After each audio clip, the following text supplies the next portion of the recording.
Yeah, gotta go. Bye. Yep, bye. Hey, everybody. Hang on. Bit of magnificence here. Drinks with Kate Tracky Duck. I can't see a thing. Hang on a sec. And just so you know, I've got the full shebang. Woo! Hello, everyone. Oh, dear, mucked up my hair wearing a hat. Lovely to see you all. Oh, baked vasher and Sharpie rod sounds delicious. Hi, Matt and Renee. Excellent. In your drinks with Kate hoodies. Excellent. And hello. Yes, the sizing is a little tight, but I'm sure with the elastic waistbands we can, just slash them a little bit and pull them a little bit. It's nice and stretchy. Thanks very much. Hello, Penny. Hello, Craig. It's a bit hot, actually, in my full hoodie and tracksuit pants today. It's all a bit much. Anyway, I've missed half of your comments already because everyone's very keen. Very keen. Yeah, sorry about the tightness of the bands on anyone's tracky ducks. Yeah, well, just you'll be right. Stretch them. They'll be good. Yes, Rob and Deb, hello. Who haven't I said hello to? Hello, Alison. Hello, Cotty. Hello, Craig. I think I've said hello to you. Peter and Karen, hello. Shell, hello. Kay, great to see you. Who else? Paul and Roz, hello. Box 5 is fantastic. Was it worth the wait for the surprise of Box 5? It's pretty cool, huh? Hello, Sue. Hello, Sarah, and all of the tricks. Hello, Emily and Kevin. Good to see you. Sue and Daryl are back. Excellent. Not fans of the mocktails. I got told off by them for wasting time with mocktails last week. So we're back to the wine now. Let me put my ridiculous gangster sunglasses on. Aren't they cool? I bought them in an airport in Italy somewhere. Hello, Samantha. Hello, Sid. How you going? I'm going to turn the bings off. Yes, Angela's Drinks with Kate picnic style. Fantastic. Love your work. Oh, nice. Very good. Crumbs, my distributor's asking for a link. Hang on a sec. It's on the Instagram. You'd think he'd have photos. Hopeless. Anyway, lovely to see you all. Craig, we've got to get this wine open, I'm told. So this will be quite different. So what we've done with Box 5 is we have just gone back into, Jeremy and I put together a mixed palette of back vintage stuff a few years ago of estate wine. And we kept maybe 5 cases of some wines. We kept 8 cases of other wines. So really tiny quantities. And in fact, if you're watching and you're thinking, gosh, I must buy Box 5, we've actually run out of the Pinot that we're tasting next week, which is the 2004 Pinot Noir. We can still sell you the box, but it'll just have something else in it besides the 2004 Pinot for next week. Hello, Jack, Zach, and Hannah. Lovely to see you. Thank you, Sue. I think that the hoodie is fantastic in all the colours. Did I say hello, Sid? I think I did. Hello, Sid. So we've gone through and we found some wines that were favourites at the time from vintages that we really enjoyed, and also some controversial vintages. Of course, you've got to have some controversy here. And we put them all together in a box. These are wines that nobody else is going to be able to access. As I say, the 04 Pinot's all gone. It's gone out in your boxes. That's the last of it. Doesn't exist anymore after we've drunk it next week. So momentous times. There is a little bit of some of these other things. Thank you, Jeff. I do like my top. Drinks with Kate, just showing off again. So things like the 2010 Chardonnay, some of these wines we've got little bits and pieces of them, but there's not much. So if you do enjoy a wine one night and you want to get your hands on a few more bottles, then best thing to do is to get in contact with me or with Jeff afterwards. As I say, next week, there's no more of next week's wine. There's a little bit of this one, so we can help you out. Jill and Richard are all in red. Penny, very, very beautiful. And we are time traveling, Alison. We're time traveling, but we're also opening a time capsule because the wine has changed over time. A lot of people, when people started using screw caps with wine, suggested that that was fine for wine that you didn't want to age, but the wine wouldn't age properly under screw cap. And we found that to be incorrect in every sense of the word. The wine ages a little more slowly, but it does still age very, very well. And I'm going to get this bottle of 2010 Chardonnay open and in the glass before I say anything else. So Craig mentioned at the top of the chats that the wine's looking a little unusual as we pour it, and that's because, well, I haven't smelt it yet, but I'm imagining that's because this wine has got some serious bottle age on it. Even some of the older wines that we looked at last year and earlier this year have not been necessarily as old as some of these wines that we're looking at. Today. So, I think it's quite exciting, and it will take a little while for probably the wines to open up in the glass and for us to get our heads around how they're looking. So now I know we've got some new people. Before I forget, we've got some new people joining us. Hello, Ian, if you're there, says Jeff. And also Chris and John, I believe, have joined us this week. So hello, guys. Welcome to Drinks with Kate. Lovely to meet you. Jill's done the flowers again today. Those are Jill's flowers, the beautiful lilies. And then I got sent flowers right there, those ones there in the middle. So we've got two lots of flowers in the background there. I got flowers from a lovely friend who has just embarked on the MW program. So that's good. Very exciting. Yes, Michael, that's so Michael's just said that he's appreciating that the whole 6 have bottle age. It's my pleasure, Michael. It was something, one of the things that, as I keep saying to you guys, every time we keep kind of keeping on going with Drinks with Kate, it's like, what do we do next? Because we don't have lots of back vintage wine to look at, and we've run out of current release to look at. We don't want to look too far forward. So I just thought this was a nice opportunity for us to have a little play with some things that we do have. Got to drink them sometimes, so might as well drink them with you guys, hey? Keely, I'm so glad that you're enjoying that.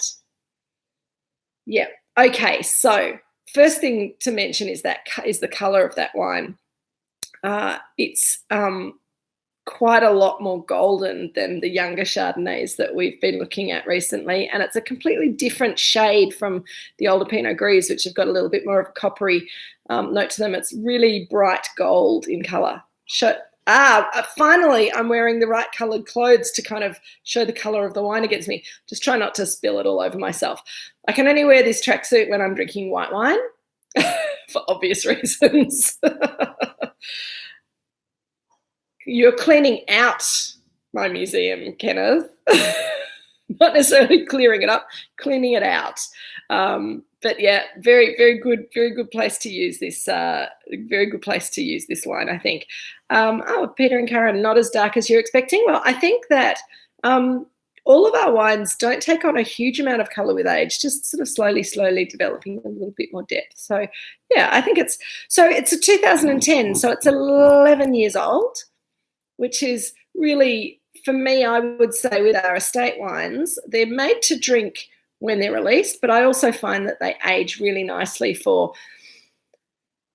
usually for me between 5 to 8 years, but some of them go for longer. And I think this wine is one that has gone for longer and will continue to do really interesting things. I also really like there's a little bit of 2007 that I stashed and took home a few years ago, and I open a bottle every now and again thinking it'll be gone, and it's holding in there really, really nicely, and it's just kind of got into this beautiful kind of third life, and I think this wine's kind of getting there too.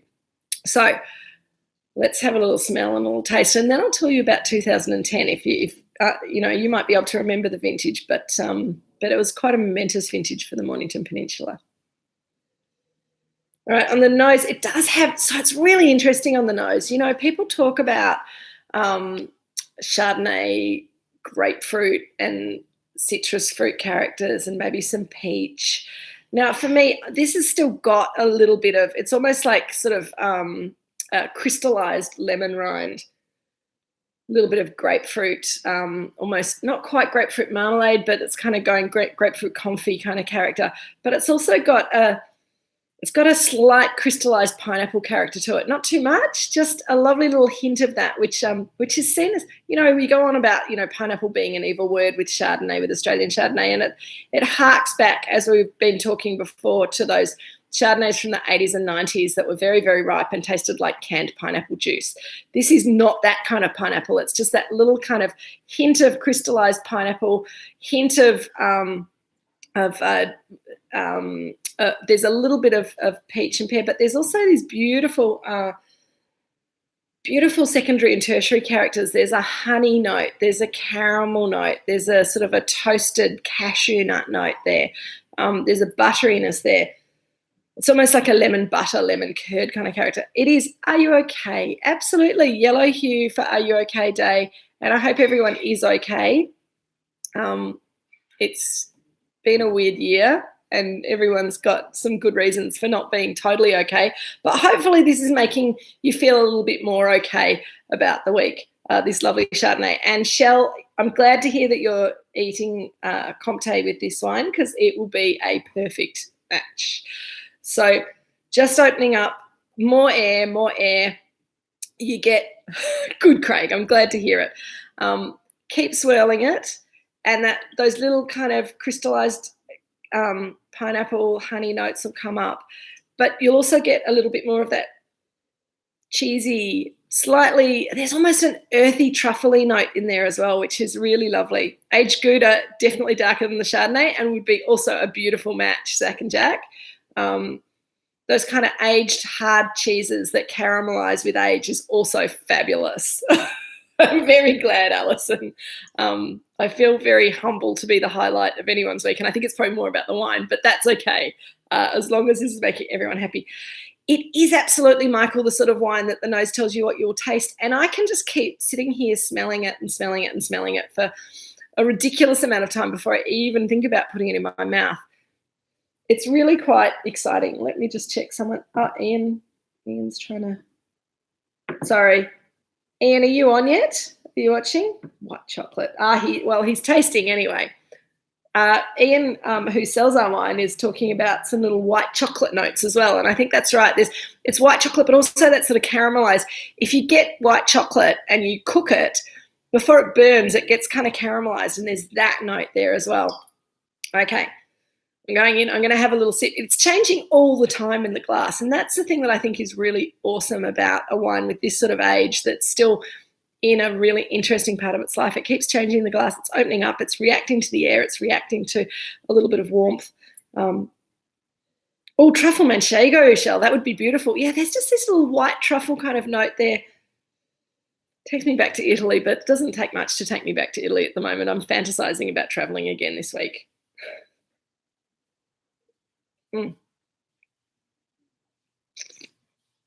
Richard's just wandered into the room with an empty glass.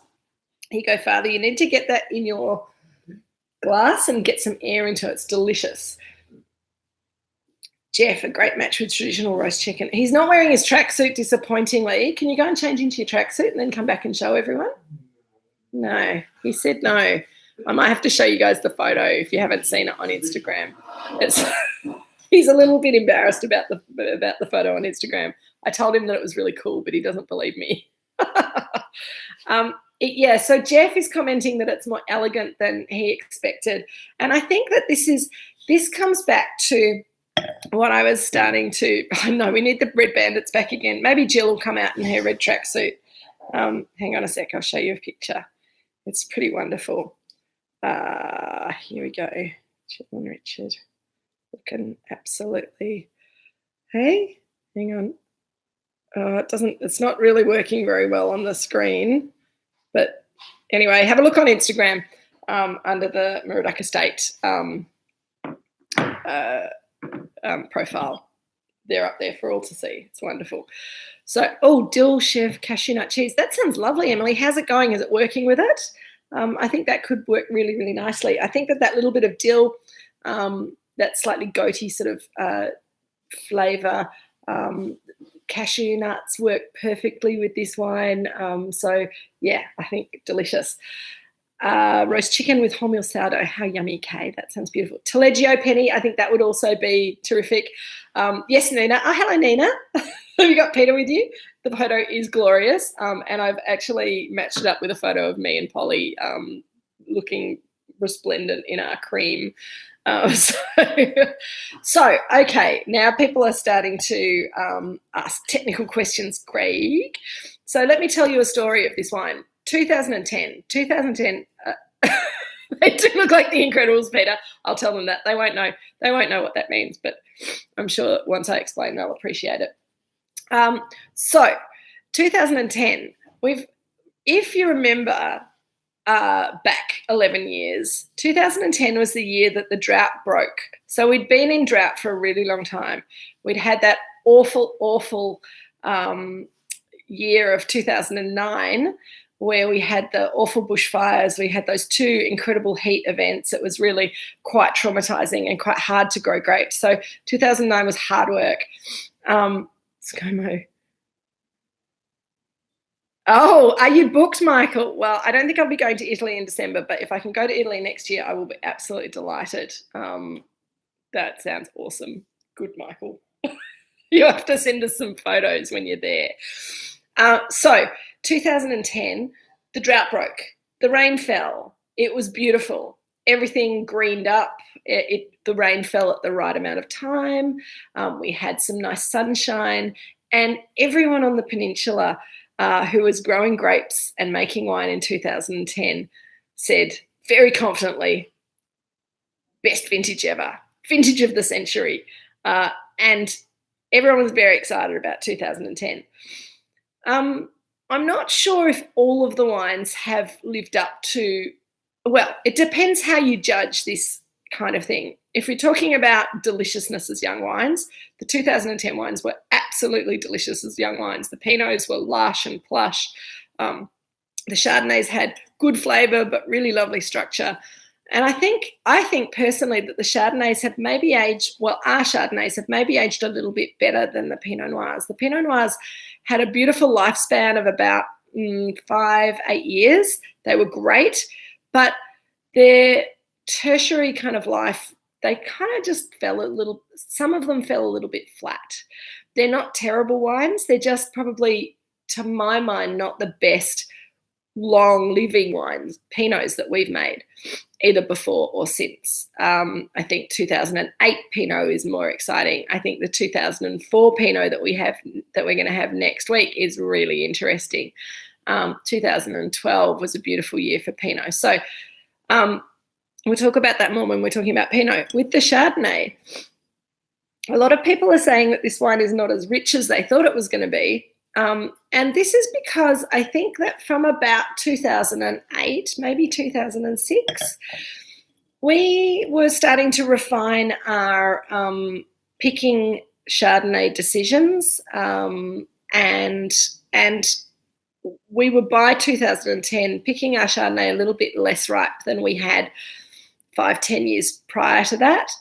And the wine itself was quite restrained and quite elegant when it was young. It had good depth of flavour, it had good richness, but it was not very forthcoming as a young wine. It had all the balance and all the beauty. And so now you're seeing this as it just sort of opens up and ages. It's got that structure and it's got the balance that allows it to age nicely. And the richness is building with age, which is what I think a good Chardonnay should do. It should be restrained and elegant when it's young, and it should build it a little bit of richness with age. That little cheesy note is quite subtle, and I think that's nice. Sometimes the wines get a little too overtly cheesy. There's some lovely stone fruit characters here, which is really gorgeous. Oh, Joan, that's awesome. So glad. Oh, Michael, did you lose me? Have you still got me? Is that Michael Woodward said that we lost you. Hello, Nigel. Lovely to see you. I hope people can still hear me. I'll keep talking, but hopefully there's not a problem with the link. I'm sure someone will text me if there is. Oh, good. Excellent. So Michael says that I'm back now. Anyway, I'll keep talking. Hopefully we'll catch on. Rob and Deb asked, did the vine health suffer much during the long drought? Oh, good. Excellent. Yep, good. Excellent. I'm back. Back for some people, never went away for other people. Good to hear. Excellent. Thank you, Peter. Thank you, Nina. And thank you, Emily. So I don't think in PhoneWorks TV doesn't. It must be the TV. Must be the TV gremlins. Who knows? Life's got so strange that we can't even rely on our televisions working properly these days. So, answer to Deb and Rob. The vines survived quite nicely, and it was one of the things that we talk about, our vines having very deep root systems and being able to find water, groundwater, a long way down.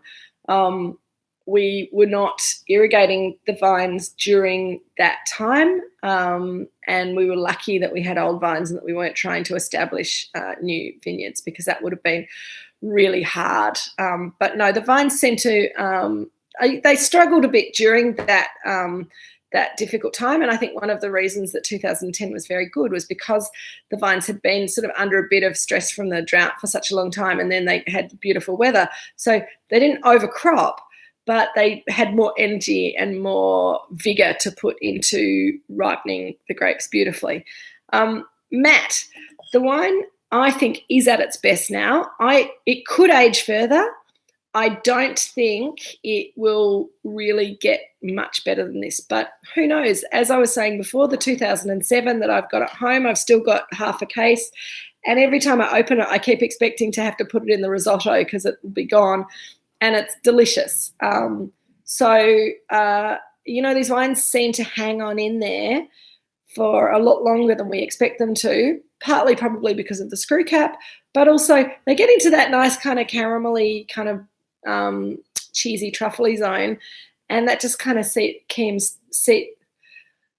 I could speak properly, that seems to just keep on keeping on for a while, because they've got really good natural acidity, and I think that's the trick there for that, being able to keep aging as the fruit flavors change. Nina, I think that is quite controversial. So Nina's asking whether this could go well with a light fruit dessert, maybe with a mascarpone cream, maybe poached Tamarillo, something like that. And I can see where you're coming from, because it has that slightly caramelized kind of character to it on the nose, but it's still very dry and it's still quite tangy. So if you were to try and match it to a dessert, you'd want that dessert to be quite low in sugar and quite tangy itself in the fruit flavour. So Tamarillos could work quite well. Apricots and ricotta, maybe. It depends if you think about it, that's just one step further than, say, having manchego and quince paste or honey on your Parmesan cheese, which is also a really nice thing to do. So I'd probably do that. I'd probably go for a salty hard cheese with maybe a fruit paste or a dried fruit or really good honey. If you can get truffled honey that's had real truffles in it rather than synthetic truffle oil in it, and you just drizzle a little bit of that on some fresh Parmesan cheese or on some ricotta or on a little bit of salty feta, that can work really well with this kind of wine. But you have to be someone who likes that combination of sweet and that acid sourness. Craig, thank you. That was a very good way to bring me back around to oak, because you did ask me about oak earlier on, and I'm going to throw that. I'm going to answer the question, and if I get it wrong, Richard will, I'm sure, chime in and correct me, or Jeremy might send me a text message. Jeremy's watching but can't chat tonight, so he said to say hi. Honey and salty feta, Nina, do that. I reckon that'd be really good. Apart from cheeses, there are very few foods we prefer aged. Maybe some meats. What do you think? Oh gosh, Michael, I think that Craig, I will answer your question about oak, I promise. But Michael's asking about why do we treasure age on wine but little else that we consume? I think that's a really interesting question. There are other things. Vinegar is very highly regarded with age on it as well. So that's, I mean, I know vinegar is a wine-based product, but that is something that does seem to get better with extra barrel age rather than bottle age. Wasn't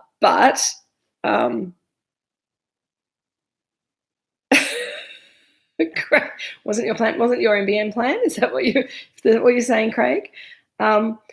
I think, Michael, there's two parts to the answer to this question. First of all, partly what Alison says, we don't drink aged wine very much at all.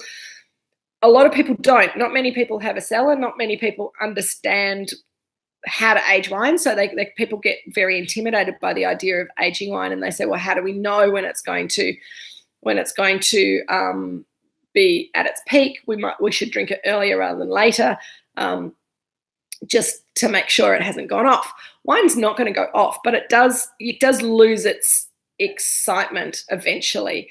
But I think one of the reasons that we treasure age on wine is because we've already converted it from a fresh fruit product to a preserved alcohol-based product.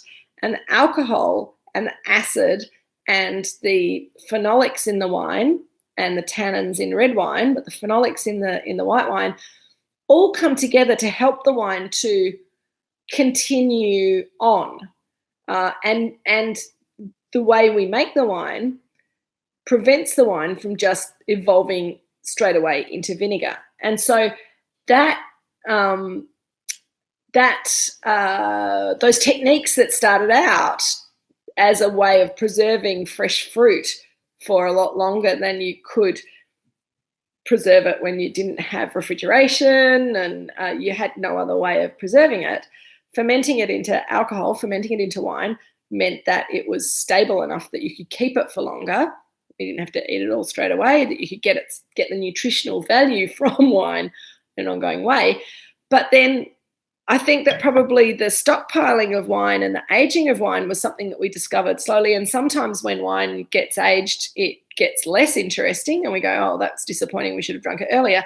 But sometimes when we keep it, it gets more interesting. And that's characters in the wine that we really value and we enjoy as wine collectors and as wine lovers. And so I think Michael, this has become part of the sophisticated end of wine collecting and wine consuming is to do the experiment or to try and see what about older wine we like compared to younger wine. And it's a personal thing, but I think wine doesn't just go off. It doesn't just kind of always get less exciting as it gets older. So that's why we're interested in wine as it ages. Basque cheesecake is being talked about by various people. We're waiting for Samantha to come back and report back and see if it works. Could work. I'm not sure. I really don't think this is a dessert wine, personally. I think this is a wine that I would drink with roast chicken. I would drink it with all of the cheeses that I suggested to you. I would have it with a richer seafood dish, maybe a bouillabaisse or a fish pie or a chicken pie. I think that it has some of those burnt sugar toffee aromas, but it's not sweet like a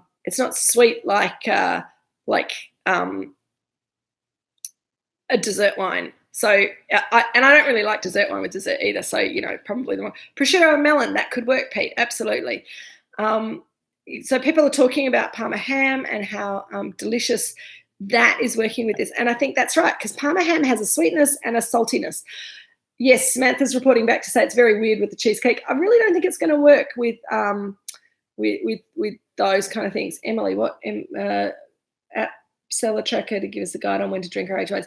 So yes, some people use Cellar Tracker. It's as good as the input that goes into it. So I don't know. Alison, is now the time to suggest a WhatsApp group to share tips for the Drinks with Kate mob? Maybe. I'm not setting it up yet though, because I've got plenty of other We'll get there. We're working on a new website and a Drinks with Kate page on the website, and maybe that's how we can kind of keep it going. And yes, Shell, we were talking about a blog as well. So I think all of that stuff is in the ether at the moment and may very well happen. Yeah, I think Craig. So Craig was saying that the wine cellaring app doesn't really work always with the Aussie wines. If those apps work for you and make you happy, and they help you with your wine organising and that kind of thing, I think that's great. Other people like me are troglodytes, and I just write notes and have my notebooks, which I can flick back through and surprisingly find things that I tasted a long time ago. I've also got tasting notes on my computer as well, so it's all a bit everywhere, but that's just how my brain works. I like a bit of confusion and mess everywhere.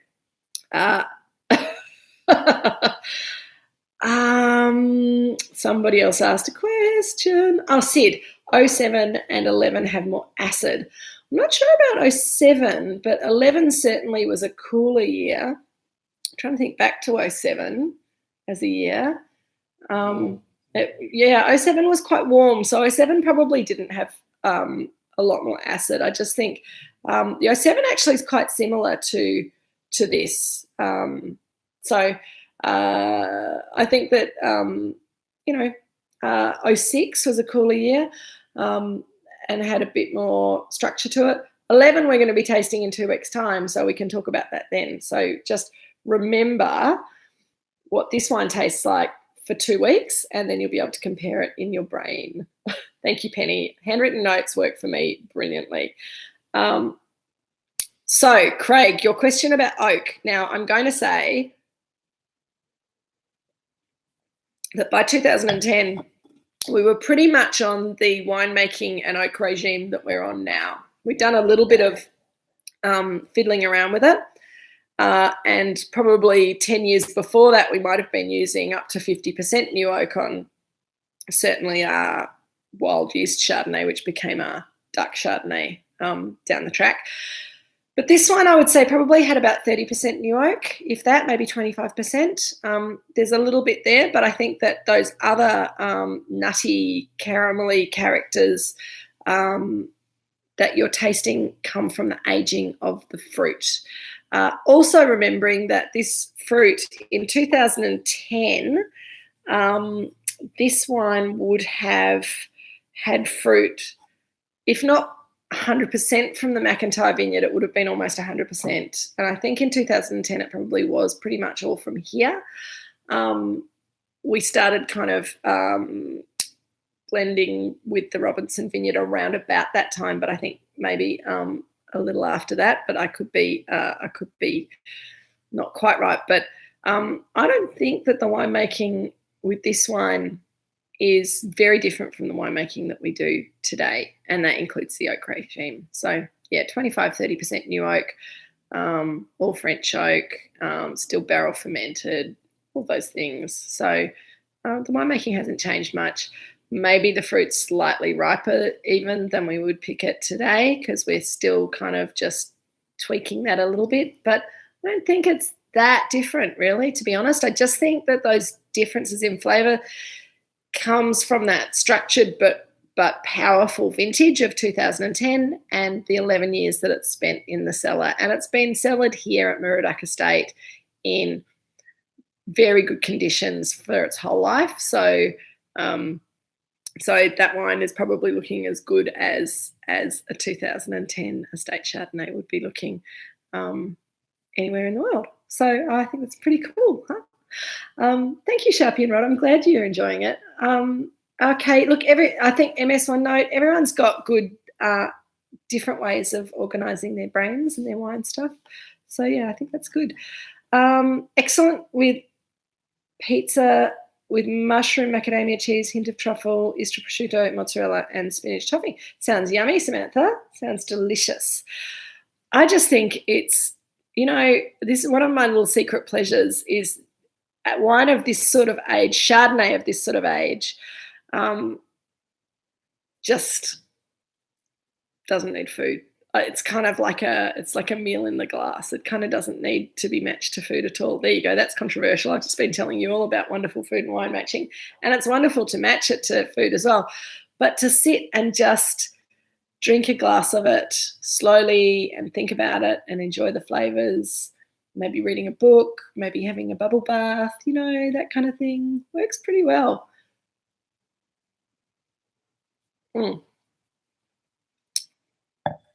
Craig, compared to the duck of the same year, it's a little bit, as with duck Chardonnay every year, the duck Chardonnay is it's a bit of a conundrum for me to describe, because the estate Chardonnay compared to the duck Chardonnay, the estate Chardonnay is from the younger vines from this property. So those vines are about 7 years younger than the duck vines. The duck Chardonnay always has more power, more structure, is more restrained. So this wine came forward earlier in its life, but it's held really, really well. The duck Chardonnay from 2010 is also looking terrific, slightly more structured, maybe more layers of flavour, but probably on a fairly similar trajectory as far as ageing is concerned. But the dark Chardonnay will probably age for a bit longer than this wine, in my mind, do interesting things. But yeah, terrific year. And thank you, Jeff. Yeah, so it's just, it also, one of the points of this box of 6 wines, box number 5, is also to point out how well the estate wine ages. So if you have the opportunity, if you have a decent cellar, you've got somewhere that you store your wine that's temperature controlled, and you've got a bit of space, it's actually a really nice thing to do to buy a dozen or so of the estate wine and stash it for 5 to 8 years. You don't have to stash it all for that long, but make sure you keep a few bottles over that time. Drink a little bit of it young, but let some of it age, because they age really, really well. It's not just the single vineyard wines that age well. The estate wines, particularly in the last decade, age really well. Not all of them, but most of them have aged. And the Chardonnay probably even more so than the Pinot Noir in a consistent kind of a way. They age very, very well. So if you kind of look at the single vineyard wines, I think they're fabulous wines, and they're great wines to have in your cellar, and they're great to watch them aging. But don't think that the estate wine just has to be bought and drunk straight away. It also is wine that will age very, very nicely and do very interesting things with time in a decent cellar. If you're just keeping your wine under the house or under the stairs or in the garage, probably buy it and drink it and then buy some more. But if you've got a decent cellar, then these wines will do cool things with that time. Right. Yes. Well, that's right, Samantha. These tastings, you don't need to take notes, because you can just go back and watch the video again. Although I do find while you're participating, 30, 40 minutes goes past very, very quickly. Rewatching it takes an eternity. I do actually rewatch them bits and pieces on a semi-regular basis, just to see what I can do to improve my performance for the following week. But oh no, Kelly, that's really sad. If you don't have an on-site cellar in the house, there are some really good options as far as wine self-storage in places like the only place that I know that does it really well, that's sort of all over Melbourne anyway, is Kennard's self-storage, and they sort of now specialise in temperature-controlled units for storing wine. But there are other businesses that also offer that kind of option, so it's quite good. Thank you, Nina. Some people would call it a bit narcissistic, but I call it bettering myself. Wilson Storage also have, yeah, that's right. Thanks, Kenneth. They do have wine storage cool room, which is awesome.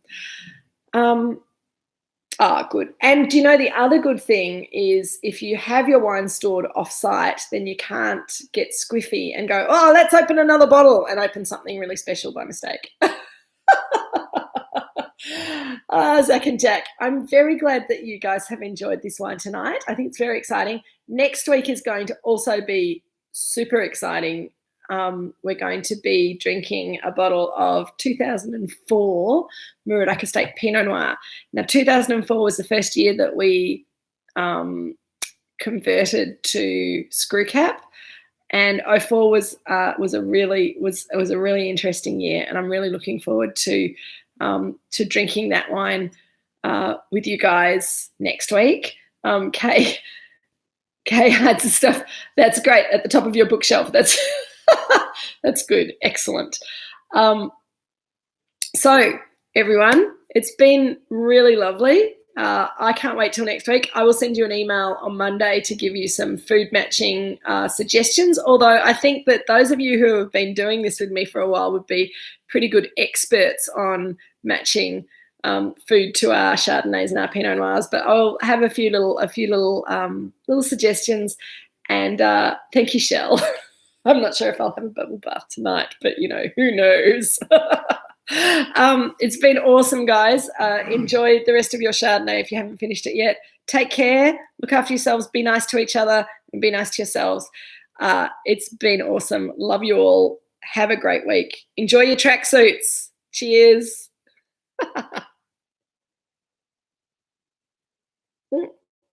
I've lost my arrow. I can't end the stream. Here we go. Ending the stream now. Bye.